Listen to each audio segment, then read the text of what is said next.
ماہرین کا کہنا ہے کہ پاکستان کے قبائلی علاقوں میں جہاں اس وقت عسکریت پسندوں کے خلاف فوجی آپریشن جاری ہے، دہشت گردی اور انتہا پسندی کی بنیادی وجہ تعلیم کی کمی، بے روزگاری اور ترقیاتی سرگرمیوں کا نہ ہونا ہے۔ امریکہ نے جو دہشت گردی کے خلاف جنگ کی قیادت کر رہا ہے، اس علاقے کی تعمیر نو کے لیے ایک خطیر رقم امداد کے طور پر دی ہے۔ اس امداد سے وہاں کی ترقیاتی صورتحال میں کیا بہتری آئی ہے؟ فاٹا سیکریٹریٹ کے additional chief secretary Habibullah Khan Voice of America سے گفتگو کرتے ہوئے کہتے ہیں، امریکی حکومت کی جو امداد ہے وہ ہم ہر سیکٹر میں ہمیں مطلوب ہے، لیکن ہم لوگوں نے ان کے لیے جو آئیڈینٹیفائی کیے ہیں وہ کمیونیکیشن سیکٹر آئیڈینٹیفائی کیا ہے، ایجوکیشن کو آئیڈینٹیفائی کیا ہوا ہے، اور اس کے علاوہ جو عام لوگوں کے ترقیاتی پروگرام ہیں جسے ہم رورل ڈیولپمنٹ کہتے ہیں، کہ ہم کمیونٹی کے پاس جاتے ہیں، ان کے جو چھوٹے چھوٹے مسائل ہیں ان کی دہلیز پہ حل کرتے ہیں، تو یہ ہمارے فوکس ہیں۔ اور ایک اور سیکٹر جس میں ہم سب کی دلچسپی ہے کہ فاٹا کے نوجوانوں کو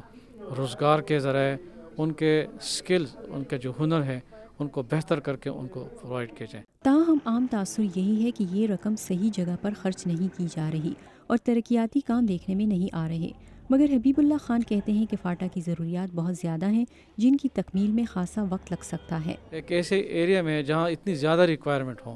تو موجودہ امداد جو شروع ہوئی ہے اس کے مشکل سے 3 سال گزر چکے ہیں،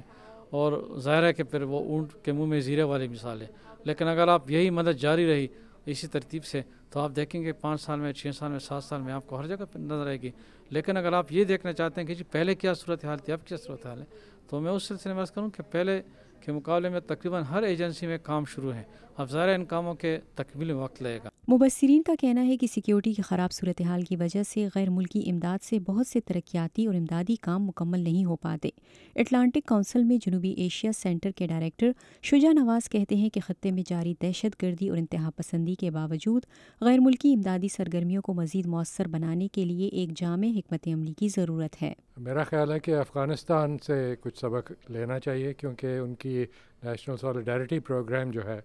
جس میں کہ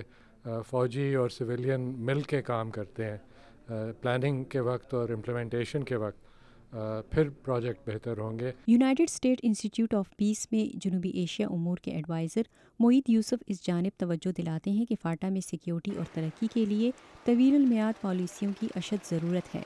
جہاں تک تعلق ہے پالیسیز کا، میرے نزدیک اس وقت جو ایک فائر فائٹنگ ہو رہی ہے اس ریجن کو اس لیول پہ لانے کے لیے کہ وہاں پھر بعد میں بڑے جو ہیں منصوبے ڈیولپمنٹ کے وہ شروع کیے جا سکیں،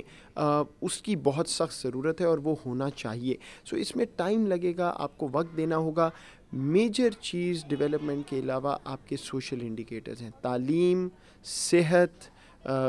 خواتین کی امپاورمنٹ اور امپلائمنٹ کی اپرچونٹیز، یہ 4 چیزیں اگر آپ ساتھ ساتھ کرتے جائیں اور بہتر کر لیں ایز یور ڈیولپمنٹ، آپ کی جو منصوبہ بندی ہے بڑے پروجیکٹس کی وہ چلتی رہے، تو پھر آپ فاٹا کو اس لیول پہ لا سکتے ہیں کافی سالوں بعد۔ ماہرین کا کہنا ہے کہ اگرچہ فاٹا میں سماجی اور اقتصادی ترقی کے لیے کام جاری ہیں، مگر انہیں مؤثر اور کامیاب بنانے کے لیے ایک جامع حکمت عملی کی ضرورت ہے، جس کے لیے بہت وقت درکار ہے۔ نیلوفر مغل، اردو VOA، واشنگٹن۔